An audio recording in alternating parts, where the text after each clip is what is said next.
We rummage through the Sicko Satchel. It's been a while. We get ready for the Knicks Hornets preseason game tonight, and also we look at some made-up stats. ESPN BPI projections, where do the Hornets finish, and all these made-up stats. That's still to come today on Locked On Hornets.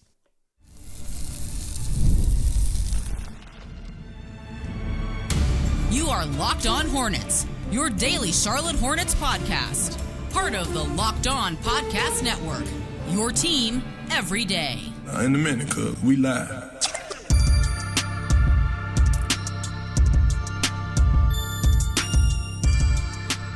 It's Locked On Hornets, part of the Locked On Podcast Network, your team every day. Thanks for making us your first listen. We're free. We're available anywhere you get your pods, and that includes YouTube. There's David Walker jamming out at David B. Walkers, where you can find him on Twitter. And there's Doug, I believe, doing the Cabbage Patch for you, right? If you subscribe to us on YouTube. It's not a Cabbage Patch. It looked like Juwan Howard. This is a Cabbage Patch. It's, two fists together all the way around. What I was doing was just kind of a little shimmy. Okay. I thought you were giving me the Juwan Howard, we're going to shock the world Cabbage Patch. No, it's more of a vaudeville. Like if you imagine a cane in my hands, in both hands, it was more of a vaudeville shimmy. In a top hat?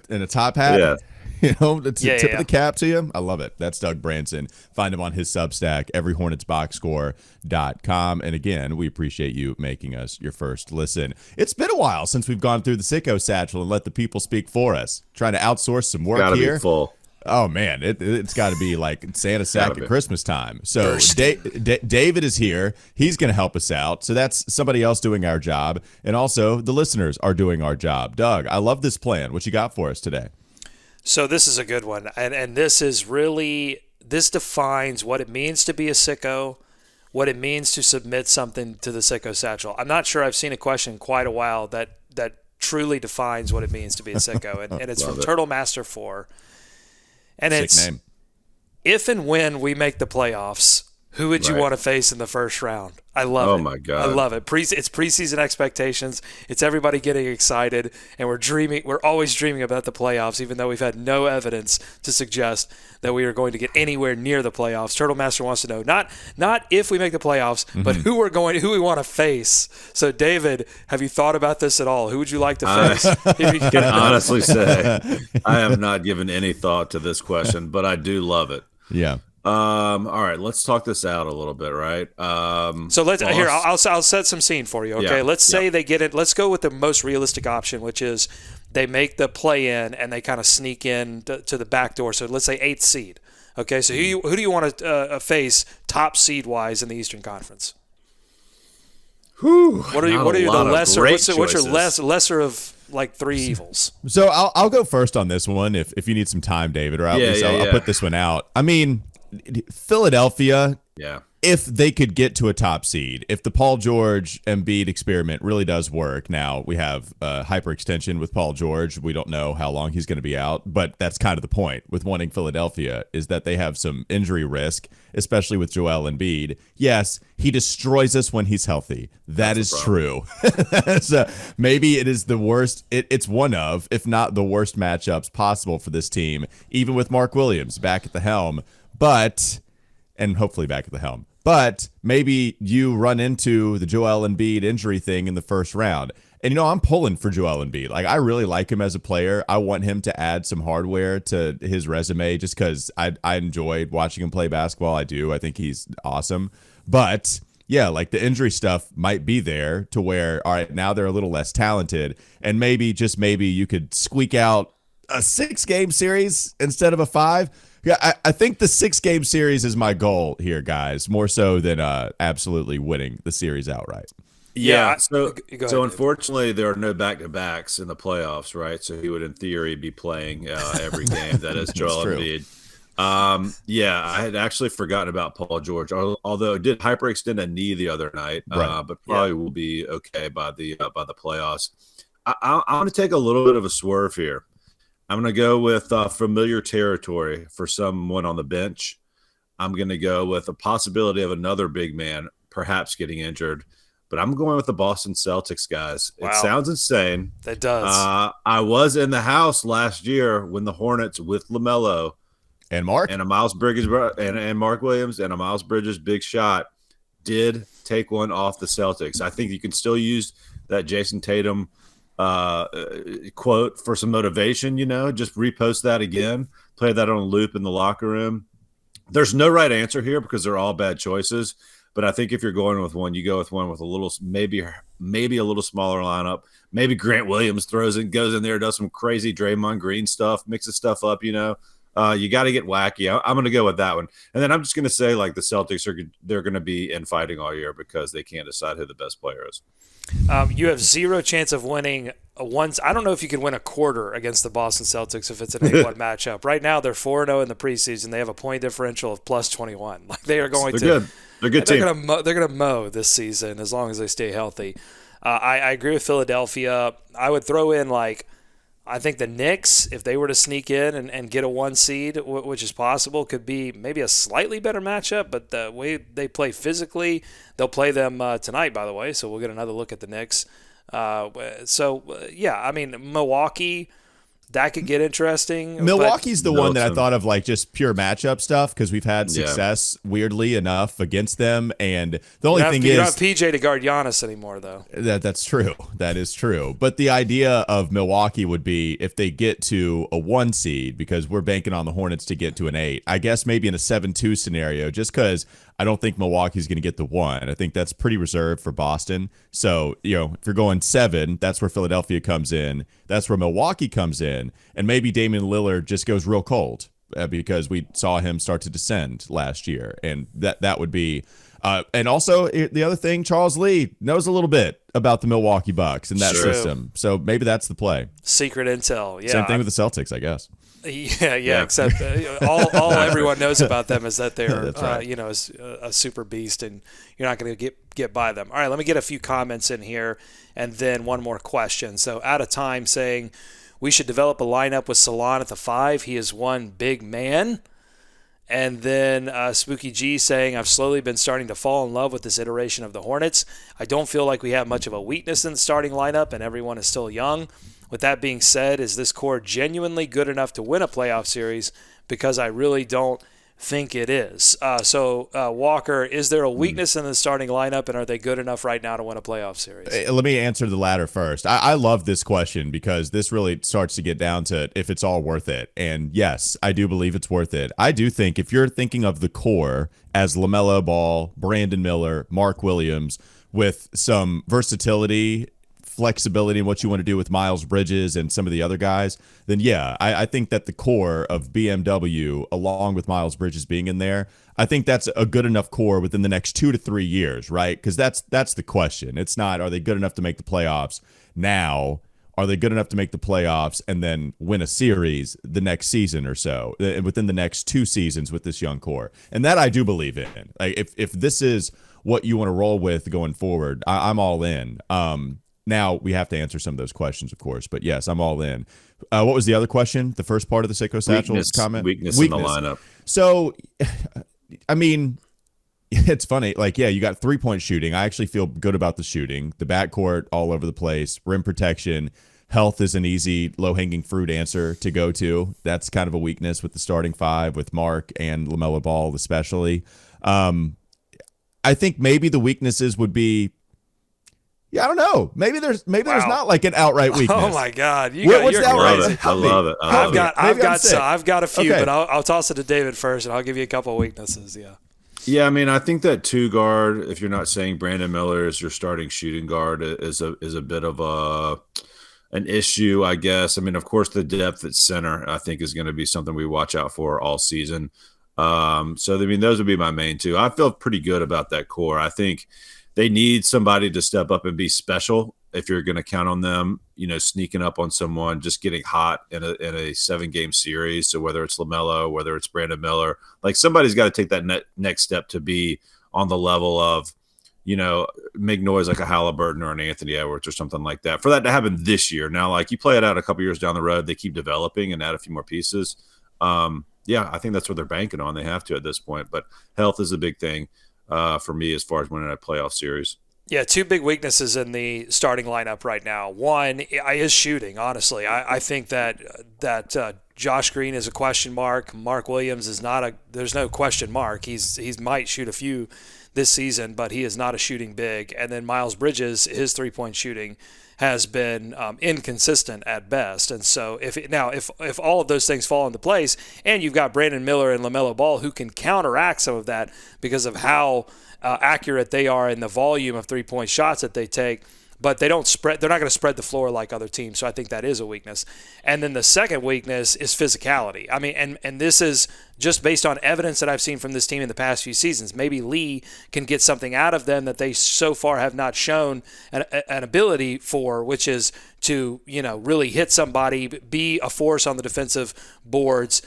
So I think those are two big outstanding weaknesses that they could overcome, certainly. But that's where we are right now with the starting lineup. No, I think the shooting, I think you worry about that more than I do. Like, yeah, I know they're going to go through it. The ultimate stamp of we'll see about that, buddy. No, look, LaMelo and Brandon are phenomenal shooters. Miles, I think, is a decent enough shooter to where you have to respect his shot. The percentages have been good for Josh Green the last few years. Like, they have been decent on even the kind of volume that he's been taking, but he's going to take a similar volume here. Like, he's not going to see an uptick there. I'm not as worried about the shooting. You're right about physicality and also maybe point of attack defense. I know you were talking with Nick, host of the Locked On Mavs podcast. And I know Josh Green might struggle in point of attack more so than he is as a defender. Team defender-wise, we know Brandon struggles POA. We know LaMelo struggles POA, and that's probably some strength issues there. Miles, same thing. Like, even team defense with Miles, right, where he can fall asleep. So there's probably defensive weaknesses if you really started to think about it for more than 30 seconds like I did the first time. I think that's probably the way to go, or more so on the defensive issues. But, man, this could be – if we just focus offensively, when LaMelo's in the game, this is going to be one of the higher scoring teams with pace.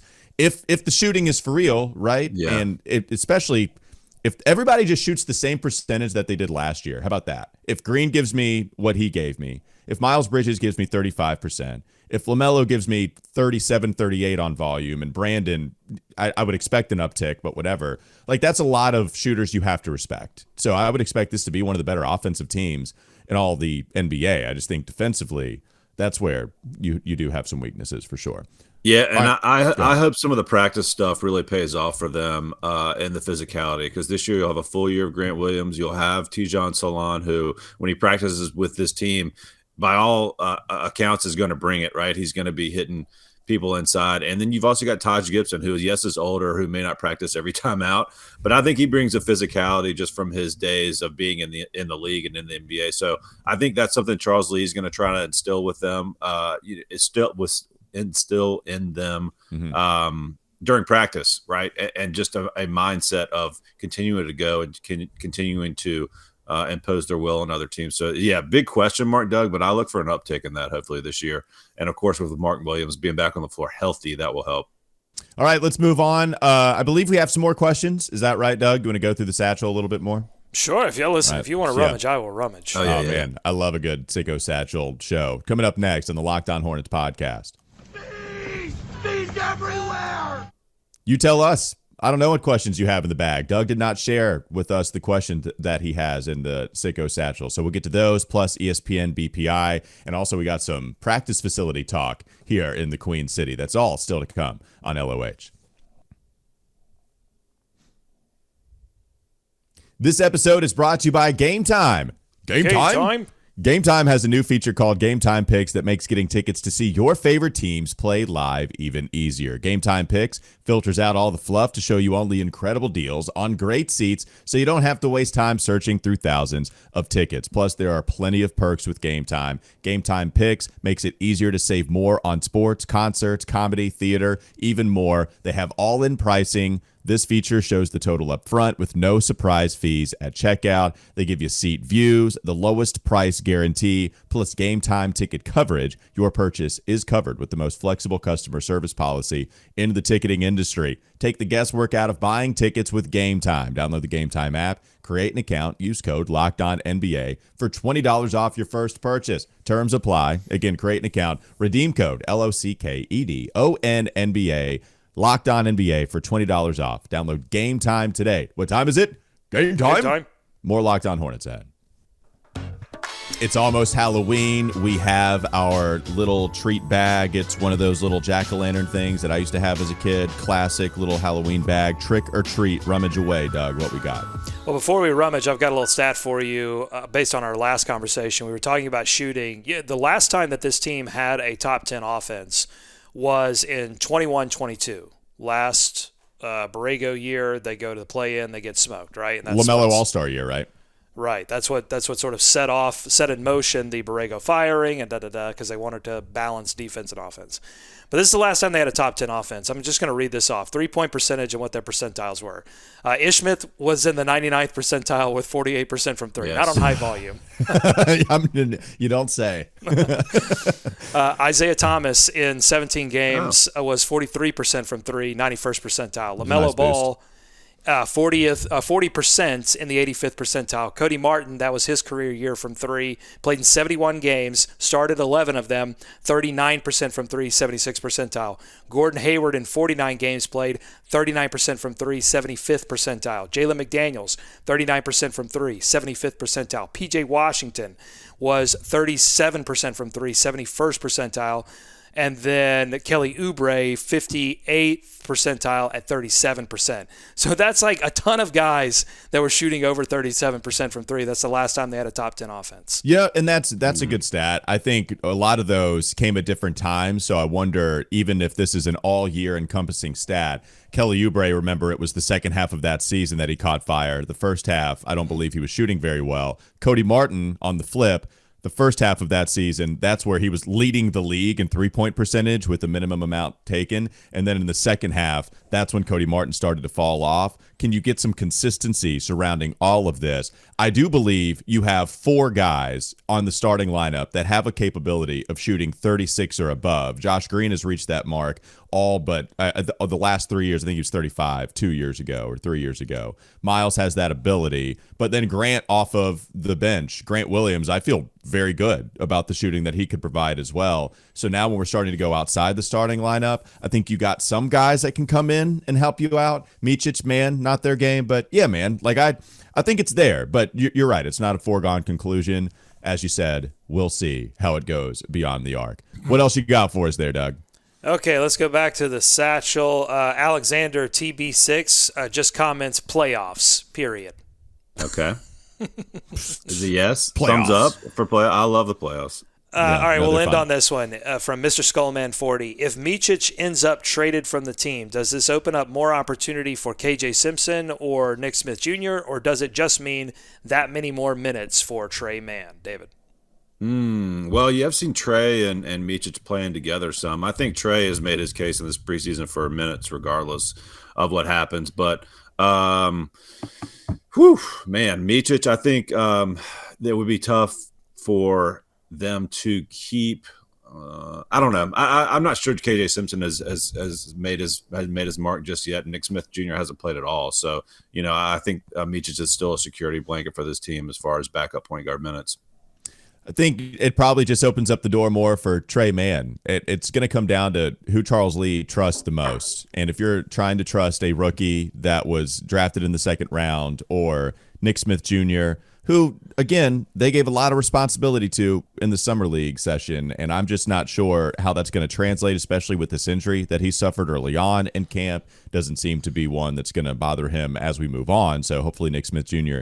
can go out there and play well. I just don't know if they're going to be able to trust him defensively. That's the issue. Can he come in and make shots? Maybe there's some minutes there for him, but ultimately, for the spirit of the question, I think it's more so Trey Mann. Just unleash the beast that is the Sixth Man of the Year campaign. Yeah, Trey Mann has opened the door, kicked Vasa Micic out of the door, and then slammed the door shut already this preseason. I mean, it's just been incredible to watch what Mann has been able to do offensively, and then he's got the coach buying in on his defensive ability, which is probably more important to his playing time, is that commitment on that end of the floor for Charles Lee. And so, Trey Mann's like Dino from the Flintstones. He's kicked Fred Flintstone out of the house and gone in himself. Oh, man. So I think to answer this question, though, early in the season, but I don't see them trading Vasa Micic until like later in the season. So that would just mean, more of a role. Because, like, I can still see Nick Smith Jr. possibly in the sort of pre-swarm getting revved up 100%, like Nick Smith Jr. getting a few spot minutes here or there early in the season, particularly if Vasa continues to play poorly. KJ Simpson absolutely is going to Greensboro and not seeing the floor unless there are several injuries. But Trey Mann, this is all about Trey Mann right now. Totally agree. Trey Mann has been what a fun story this preseason. It's been awesome to see him ball out. And in fact, is that the reference in the bullet point there with the fire emoji, Doug, talking about practice? Are you talking about Trey Mann? Is there another guy that made that famous? Allen? Yes. David's familiar with Allen Iverson. Yeah. Trey Mann is exactly like him. So, Bubba Chuck, what's up? All right, let's move on. Coming up next on the Locked On Hornets podcast. Bees everywhere! ESPN BPI and also Hornets renderings for a new practice facility. Looks pretty sweet, folks. We'll get to that in just a moment here on LOH. This episode is brought to you by FanDuel. Hey, NFL fans, you can start the season with a big return on FanDuel. It's America's #1 sportsbook. So when you get a hunch in the middle of the game, you can check out the latest stats, view live play-by-play, and so much more on the same page where you place your bets. You'll get started with $200 in bonus bets guaranteed when you place your first $5 bet. I'm not sure if there's any live stats via the Will Levis surrender Cobras or Aaron Rodgers crawling for his life on the ground, but you can check it out. It's all right there. While you're watching the game, you can watch Aaron Rodgers crawl and bet on the over 1.5 how many times he's going to get hurt. FanDuel.com. Again, that's FanDuel.com, America's #1 sportsbook. More Locked On Hornets ahead. ESPN Basketball Power Index. That is what makes up the ESPN BPI, baby. Where do the Hornets rank? What does it mean? I don't know, but Doug's going to help us out. Doug, where do the Hornets rank in ESPN BPI, and what can you tell the people about it? Well, so I think this started in college basketball, right? This has like migrated its way over into the NBA. You know what? I think that's correct. Well, now we have the net rankings. You know, you switched over. So it's funny. Maybe the NBA is just a little bit behind on the NCAA with the stats that they're using now. You know what net rankings I like? How many times did the team put the ball in net? That is the net ranking that I like, folks. Yeah. But my responsibility to the people, to the sickos out there, is to let you know what the rest of the NBA commentariat think of the Charlotte Hornets. And honestly, I would not have brought this up if not for the fact that Charlotte is given a little love in this BPI ranking. They are ranked 22nd in the Basketball Power Index at -2.4. They are ahead of Portland, Toronto, Utah, Brooklyn, San Antonio, Detroit, and Washington. They are just behind Atlanta, Chicago. But the gap between Charlotte and Portland is somewhat significant not significant in BPI, but in the projections. They even have Charlotte, in terms of win projections, ahead of Atlanta, and they factor in all kinds of stuff like pace of play, strength of schedule, distance traveled, rest. All of this stuff gets crammed in there, and they have the Hornets winning something between 37 and 45 games on the top end. That top end 45 is more games than the team that's above them, Chicago. It's more games than the top end of the Orlando Magic. It's honestly kind of crazy that they have a top end of 45. That does sound crazy, and that sounds like the best outlook you're going to get. There's some stuff you know what? I read this wrong. I read this wrong. Pause. Pause. I read this wrong. This is not a highly surprising. This is not a projection. This is overall win-loss. So 37 wins. I thought this was like a range, and then as I read further, I realized I was incorrect. So they're projecting 37 and 45. Still decent. I'll take it. It's not 45, but I'll still take it, David. Yeah, it's close. What's the over-under sitting at right now? I'll look it up. 34, something like that. 34-ish, but that would be the over, right? So it would be. I think that's what people are feeling right now. If everyone can stay healthy, but I mean, I don't think there's a lot of optimism across the NBA landscape for the Hornets as far as some of these prognosticators. But I'll say this: you hear about the negative ones, I think, a lot more than you do these positive ones. So this one's kind of good to hear. But I think people are starting to get a little frisky with the prospect of the Hornets under Charles Lee. And I think you guys talked about the GM survey the other day. That's a big piece of it, right? I think people do have some respect and some optimism for what Charles Lee will bring to this team on the bench and on the practice and in games and stuff like that. So, maybe this is the turning point. Maybe this is the turning point for Charlotte Hornet on national outlook. Yeah, and we've seen some. I know there's a Bleacher Report article, I forget who read it, who had the Hornets finishing something like 28th in the league. That's where they ranked. Maybe it was even 30th or something ridiculous. Yeah. I know maybe it was John Hollinger, too, of The Athletic, who also had the Hornets finishing somewhere close to the bottom, like only ahead of Washington and Brooklyn. And John Hollinger, right, respectable opinion. So, he just isn't a believer in the Hornets this year. I do think more so what you're seeing are people that think this team can be frisky, that they can be a squad that if they're healthy, classic caveat, that they can actually do something and get to the play-in and then maybe use that as their way to be an 8 or a 7 seed. But that's the ceiling of the squad. And Charles Lee being a part of the helm with the new regime, new everything, that's the kind of hope that you can buy into.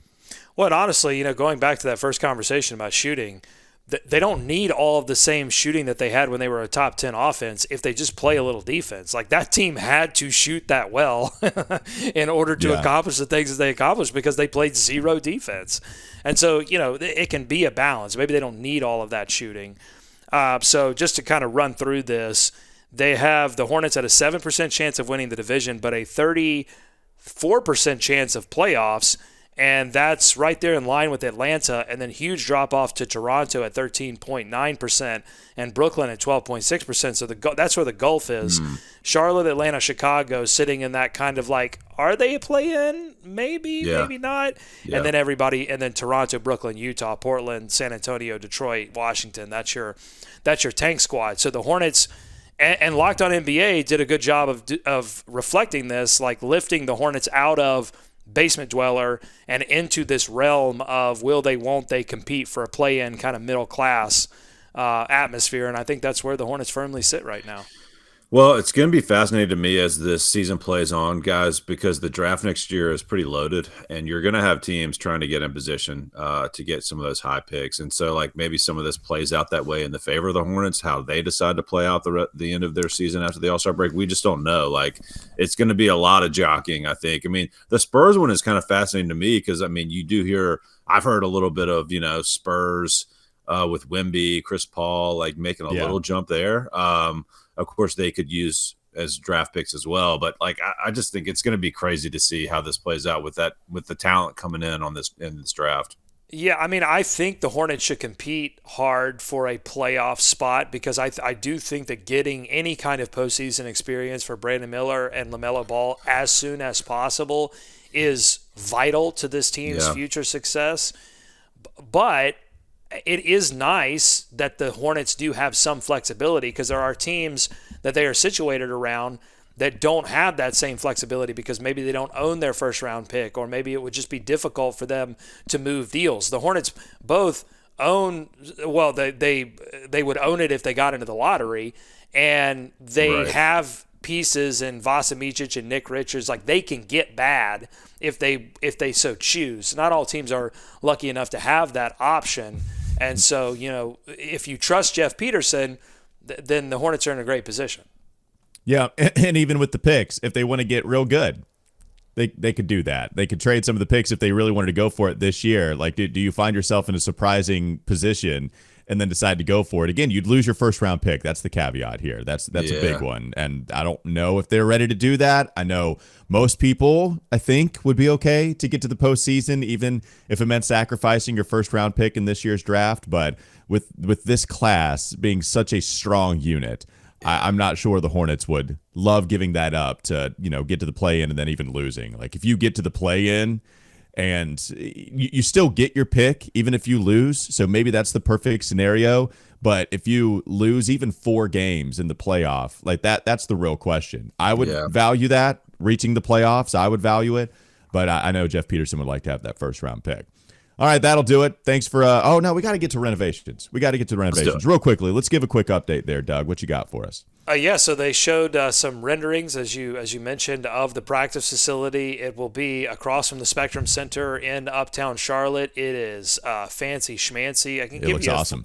I can give you I can give you a couple of details here in a second as I pull it up. I got some here. Yeah, go ahead. It's where the CATS station, bus station is. That's the area, right? That's what it looks like. Yep. So the Hornets, they'll break ground on a 160,000 square foot performance center in early 2025. Again, that's right across from the Spectrum Center. The facility will include over 100,000 square feet for training and practice, plus 35,000 square feet for administrative offices. So, yes, big, fun, honeycomb, purple and teal, LaMelo, futuristic. It looks sweet, and it looks like they're going to break ground here early in 2025. So, very, very soon. Wow. So, why is this a big deal, David?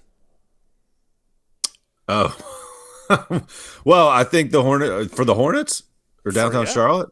Yeah. Oh, I think they're trying to upgrade their practice facilities there, Doug, and have some more outreach, I guess. What all's going in there? I mean, is it just the practice facility? At one point, I thought there was going to be like a betting window. It's not just a practice facility, David. This is an elite practice facility with all kinds of upgrades. I mean, really, honestly, this is a big deal for the Charlotte Hornets for a couple of reasons. I think if this team is truly invested in player development, then you have to have a top-notch practice facility and training center, and that's what this is. The Hornets are one of two teams without this like dedicated place to go to practice. They had a little practice court that was attached to Spectrum Center, but like that's nothing. They like had a little dinky weight room. Like this is elite, and this is investment in the team. It shows commitment from this new ownership team about doing the small things and the big things to make this team better. No, it's not trading for a star. That can come down the line when they accumulate more picks.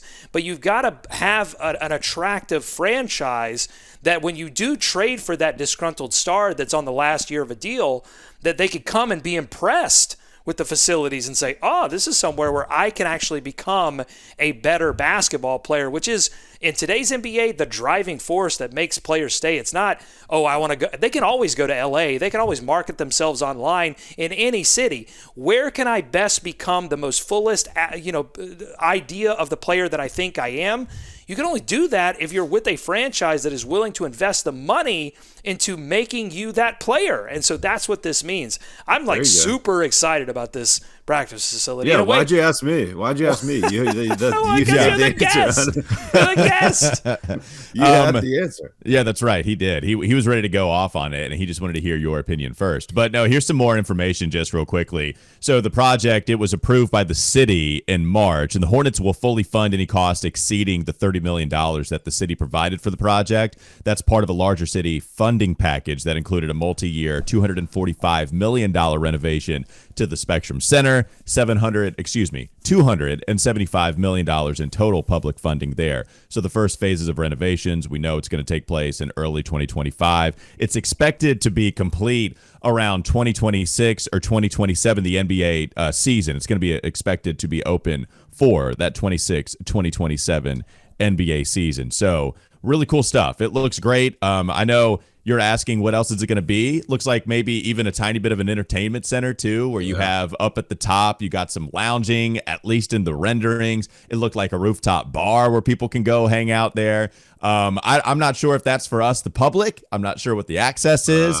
So it does look like, though, that we might have some access here. Doug, you got something? Well, I think there's going to be retail opportunities. Like it's going to be another jewel in the crown of Uptown, and I think that's important because we saw like take that and compare it to what happened with the Panthers practice facility, trying to go far away from the city and then not even getting it half constructed and quitting on it.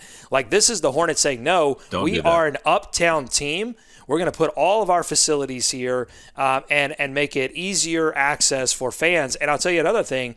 If the Hornet, and I love 26-27 because if I do my little DPI, Doug PI projections, that's when I have the Hornets making the finals. And so if you look at other franchises that are similar size to the Hornets that have made the finals and won titles like the Toronto Raptors and the Milwaukee Bucks, think about when they made their playoff runs. They had their little fan sections where people would gather and watch games.